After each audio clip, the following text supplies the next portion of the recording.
22-16, and what a moment this is in the grand scheme. The Chicago Bears now in the driver's seat to claim the North. Maybe be that 2 seed when it comes to playoff time, but man, the Packers, despite all their injuries, felt like they had one in the bag. Check that bag again. It belongs to Chicago.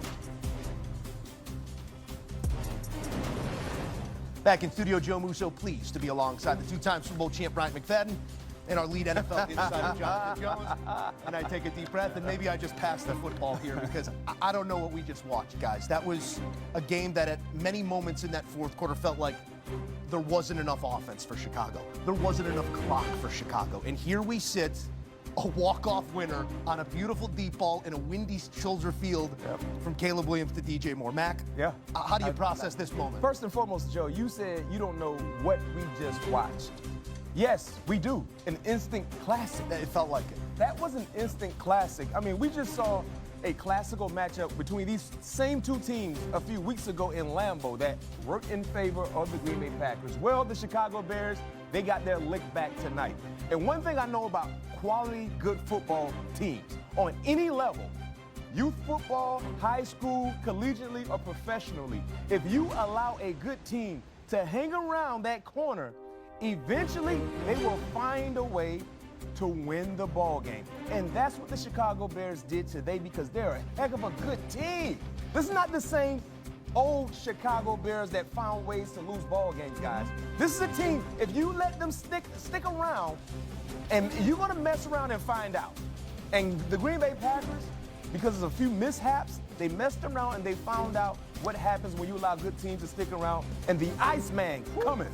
JJ, Caleb Williams. JJ, I can't get over that throw right now because so much happened to even allow the opportunity for that throw. But on a night when the wind's going sideways, in this rivalry where the narrative has been, they just can't do it. Doesn't matter who's wearing the jersey, the Packers are going to find a way to win. For Caleb Williams to have that moment, 14 days removed for the one that ended the game in Lambeau Field, what does that mean?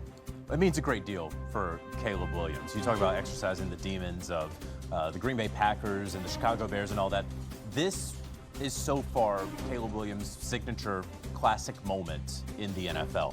And look, he's already had a few of them so far this season. Joe, we all have sat up here on Sundays and we've talked about, hey, the Chicago Bears are winning games this year, finding ways to win games this year that they have not in years past. You go back to week 6 against the Washington Commanders, winning by 1 point when their season turned on that Hail Mary, right? You go back to the Raiders game even before that in week 4. They beat the Vikings by 2 points. They beat the Steelers by a field goal. And then, of course, the Black Friday game against the Philadelphia Eagles. And what have we said, B-Mac? Wow, okay, the Chicago Bears continue to prove it to us. So we have to take them seriously because they show us week in, week out, different ways that they're winning. Not lucky ways that they're winning, but finding ways to win. And what did we see today? They took advantage of the Green Bay Packers' mistakes, just like the Packers took advantage of their mistakes 2 weeks ago. And look, I don't want to call an injury necessarily a mistake, but Jordan Love going out and being replaced by Malik Willis. Okay, now you got to make sure that Malik Willis doesn't beat you.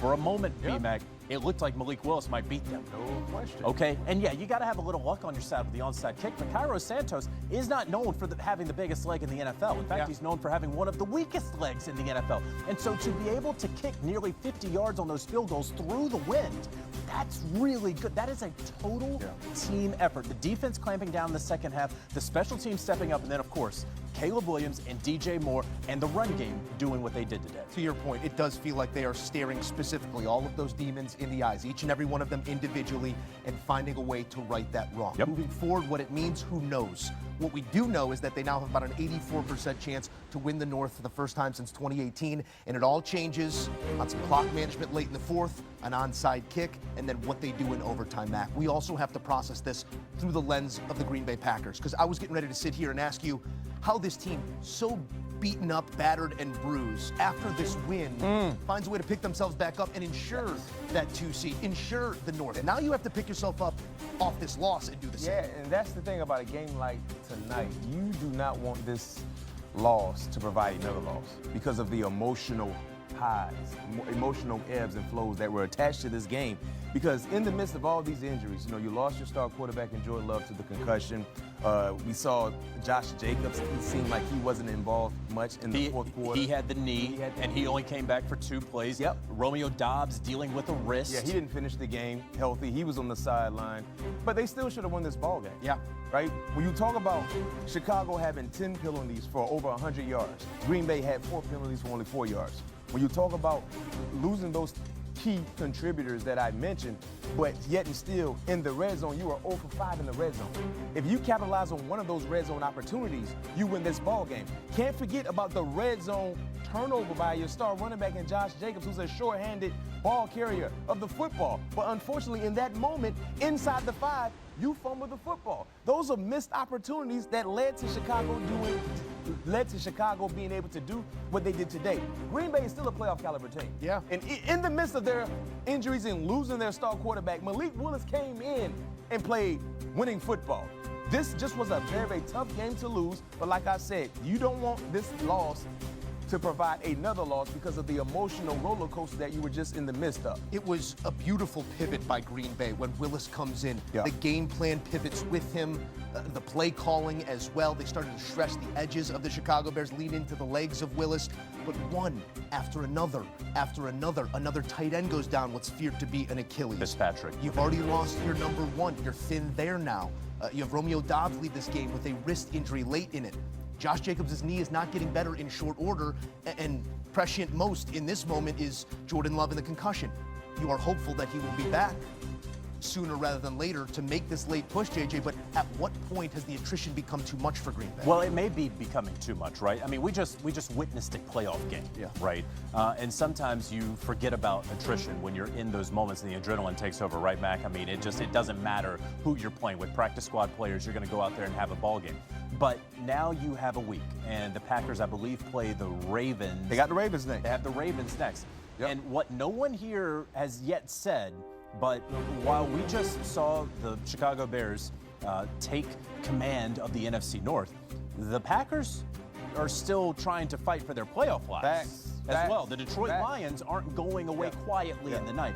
We'll get to that. Typically, what I would say, especially as it relates to concussions on 1 week, you'd say, all right, well, they played on Saturday, and so at least you have an 8th day to get ready. You're going to play on Sunday.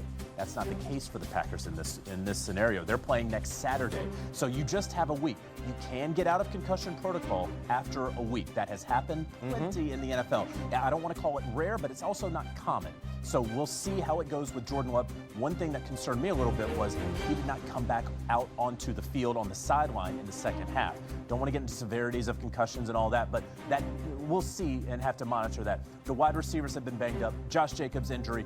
You do wonder, we haven't even talked about Michael Parsons, the pass rush.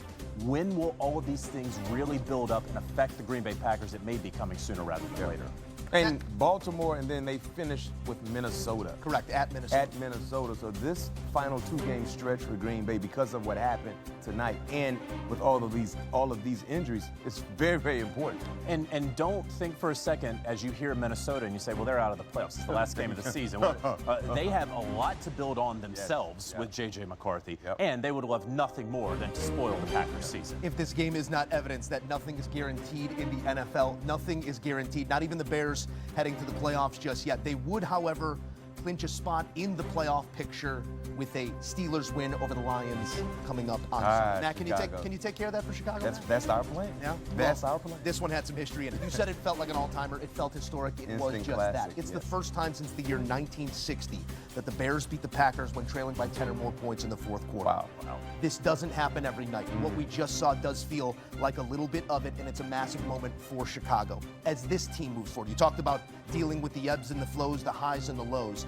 How do you not let this one go to your head and forget you got a big one coming up with San Francisco and then finish the drill against Detroit? Well, when you have a leader in command like Ben Johnson, he knows exactly what needs to be said, what needs to be addressed, so the players in the locker room won't allow this moment to be bigger than what it is. You did what you were supposed to do.